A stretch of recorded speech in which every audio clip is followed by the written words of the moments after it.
Buen día, ¿cómo estás? Sí, exactamente. Se dice que la próxima pandemia será con respecto a los trastornos mentales, justamente. Nosotros realizamos una campaña de prevención con respecto a esto por el septiembre amarillo, justamente, ¿verdad? Que la OMS había declarado que el 10 de septiembre es el Día Mundial de Prevención del Suicidio. Y entonces, bueno, realizamos campañas, se realizó charlas en diferentes puntos de Asunción y Central también. Y yo de mi parte también en mi ciudad, en donde estoy ejerciendo, también realicé la campaña, charlas preventivas, ¿verdad? Porque como dijiste, de esto hay que hablar. Es necesario hablar, es necesario concientizar a las personas, a los jóvenes de hoy en día, ¿verdad? Para que no puedan llegar a cometer tal hecho. Claro. ¿Y cuál es el esquema, cuál es el programa que siguen ustedes para acercarse a la gente? Porque a veces, pues, eh, muchos jóvenes y adultos también ni siquiera hablan ni anuncian. Siempre se dice que el que va a hacer nunca anuncia o se comunica de otra manera. ¿Cómo el tema, doctora? Claro, y justamente eso, ¿verdad? Hablar del tema, romper ciertos mitos, ciertos tabúes para poder despojarnos en cuanto a esto, que es un tema bastante sensible en sociedad, un tema que las personas no quieren hablar mucho de este tema justamente por eso, por los estigmas que se tiene con respecto a esto.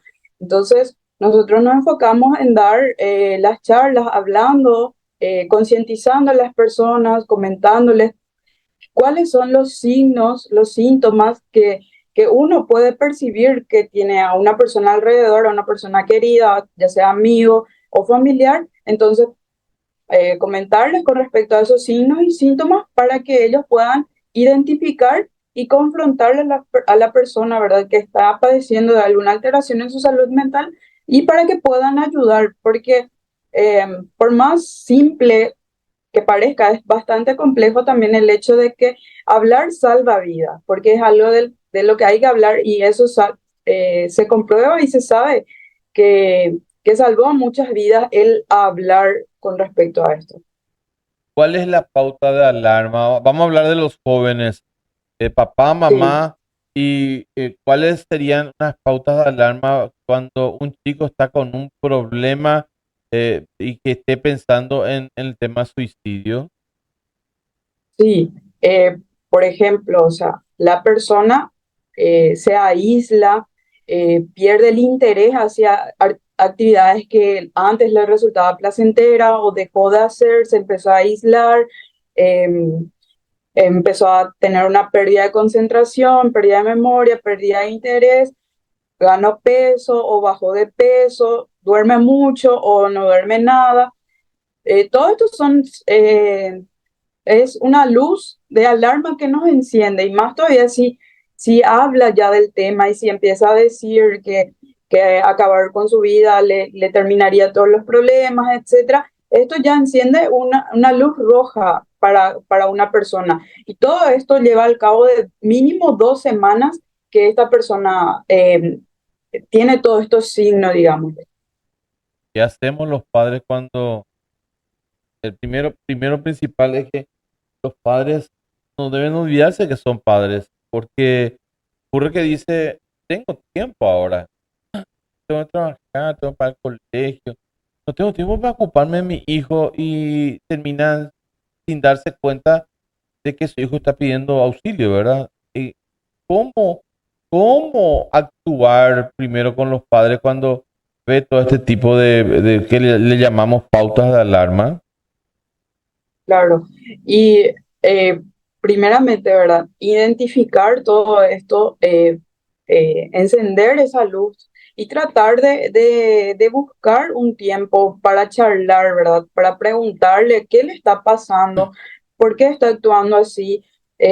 Buscar primero, enfrentar primero esa situación, confrontarle al joven.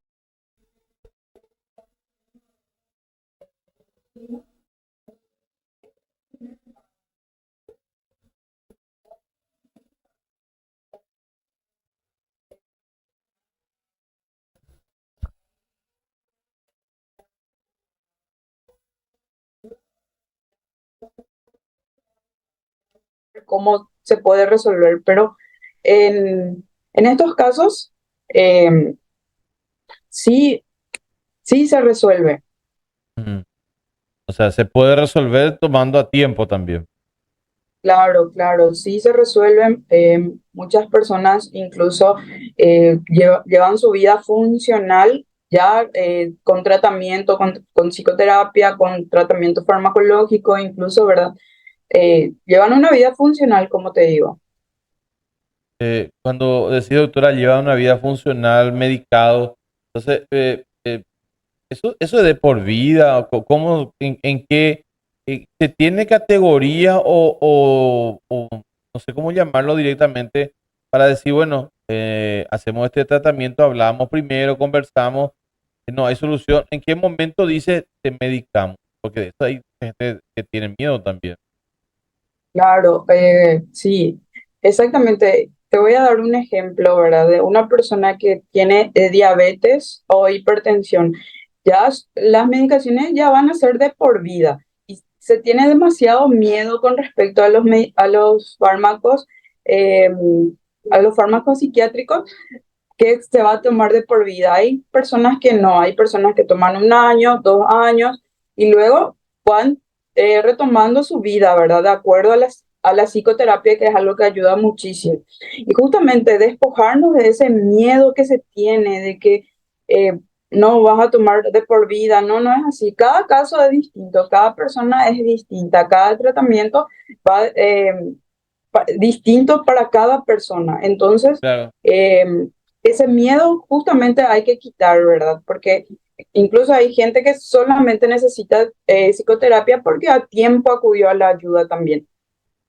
Claro, siempre cuando hacemos, o sea, te vas al médico por un dolor físico, no tenemos miedo al medicamento, pero cuando es otro tema psicológico, el tema psíquico, el tema psiquiátrico inclusive, y vos le llegás a decir a alguien, vamos a ir al psiquiatra, no es una cosa tampoco mortal, sino que es un médico más que te puede curar inclusive.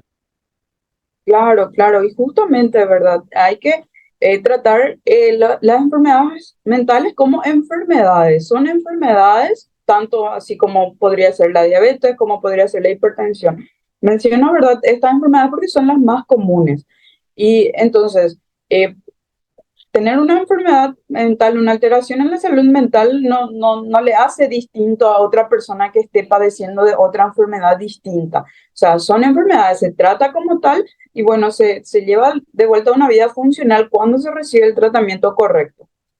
¿Cuál es la función del Estado en estos casos? O sea, ustedes que están en el sector privado, y, y cómo ven, hay plan, hoy justamente hoy o ayer se publicó una denuncia muy grave que ocurre en el hospital psiquiátrico, que todos sabemos realmente que no tienen, no sé si faltan profesionales, pero lo cierto es que es presupuesto siempre el problema, pero la función del Estado, hablando de septiembre amarillo, ¿se cumple con Carla y compañía en los colegios, por ejemplo? Sí, o sea, el Estado tiene su Cronograma. tiene actualmente sería la salud mental, se llama un programa, ¿verdad?, de salud mental, que donde se puede retirar medicamentos, etcétera, tienen todo, ¿verdad?, sus psicólogos, psiquiatras, etcétera. Y si yo veo que sí, que se está realizando, la verdad, nosotros también realizamos, ¿verdad? Yo recibí ayuda del hospital donde estoy también, de los profesionales, y todo esto es una campaña, sí, más bien de cada uno, ¿verdad? Para que podamos llevar, porque como dijiste, ¿verdad? Presupuesto casi no hay y entonces por eso es muy complicado, pero sí, eh, se hacen las campañas contra esto.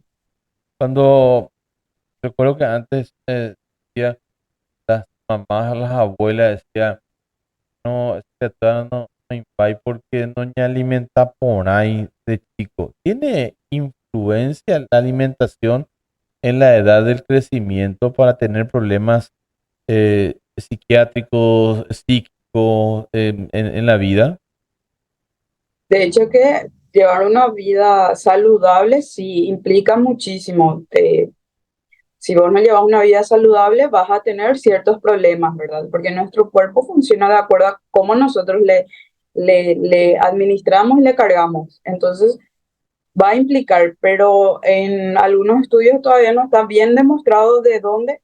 Sí se sabe, ¿verdad? Que hay factores genéticos, factores biológicos que influyen, ¿verdad? En la vida ya de adulto que para que podrías padecer de alguna alteración en la salud mental. Este tema de las redes sociales y compañía, eso que hablábamos hace un rato, que aíslan los chicos, que su jueguito, ya no hay más ese partidito en la cancha porque por la seguridad, eh, siempre estamos preguntando a qué edad hay que darle celulares, cuando hoy los padres a los 2 años ya le dan celulares porque le entretiene. Eh, ¿Cómo hacerle entender a los padres las necesidades que tiene un hijo y en qué momento hay que administrar eso? Sí, a una criatura de 2 años le estás distorsionando, ¿verdad? Su sistema neurológico porque la criaturita se está desarrollando recién, se está estimulando recién con algunas cosas y estimularle ya de esa manera con tecnología, obviamente le va a acarrear ciertos problemas, ¿verdad? De estimulación. Entonces, por eso no es tan recomendable darle a las criaturas, a los pequeñitos ya celular de entrada, tratar de estimularles con otras cosas, con otros tipos de juegos, ¿verdad? Es tratar de concientizarnos con respecto a eso, que realmente en cuanto a las redes sociales, a la tecnología, está bien porque es algo que nos ayuda, pero cuando ya tenemos exceso de estimulación, más con los chicos, ¿verdad? Que tienen ciertos jueguitos, ciertas cosas que hay mucha violencia, entonces eso le estimula y le ven muy normal también. Entonces justamente por eso hay que tratar de evitar en lo posible, evitar, ¿verdad? Pero si no se puede, bueno, tratar de quitar de a poco, de darles otras opciones más saludables en cuanto a su estimulación. Bueno, doctora, ¿por qué amarillo el color? ¿Por qué se decidió hacer la campaña de color amarillo o septiembre amarillo? Sí, justamente en 1994, un joven llamado Mike se había cometido, ¿verdad?, este acto y él llevaba una vida así que todos le veían que era muy amoroso, etcétera. Y él tenía un Mustang que él compró y él mismo reparó y lo pintó de color amarillo. Y él cometió, ¿verdad?, el suicidio. Entonces, los familiares de Mike, en honor a él, repartieron tarjetas amarillas con números de teléfonos de ayuda para las personas y decía que eh, no te suicides, busca ayuda. Y eso repartieron entre todos y entre todos ahí en la ciudad donde él estaba, de sus amigos y familiares. Entonces empezó la campaña Cinta Amarilla y luego por eso también la OMS declaró, ¿verdad?, en honor a Mike, que sería el septiembre amarillo. Aplicación. Doctora, gracias por el tiempo y por ayudarnos a entender un poco más toda esta situación que se plantea hoy en día, que todos los días nosotros como medios de comunicación también todos los días tenemos que informar, aunque no nos guste, porque a veces dice también, hay una contradicción en eso, voy a aprovechar esta última pregunta, hay una contradicción en eso, dice, no, no hay que publicar eso porque es como que se le da propaganda y pueden hacer otros, y otros dicen, hay que publicar porque la gente sepa que no deben hacer eso. ¿Cuál es el término medio?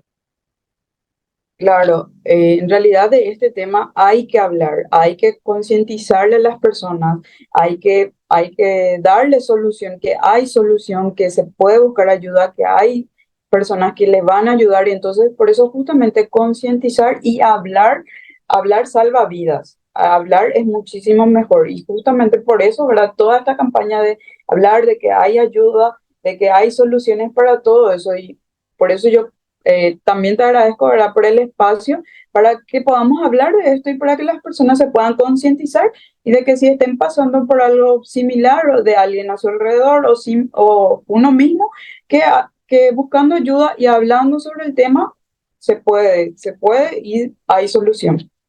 Gracias, doctora, muy amable. Muchísimas gracias. Gracias a usted. Así hablábamos con la doctora Vanessa Arévalo sobre el septiembre amarillo y escuchamos ustedes la explicación del por qué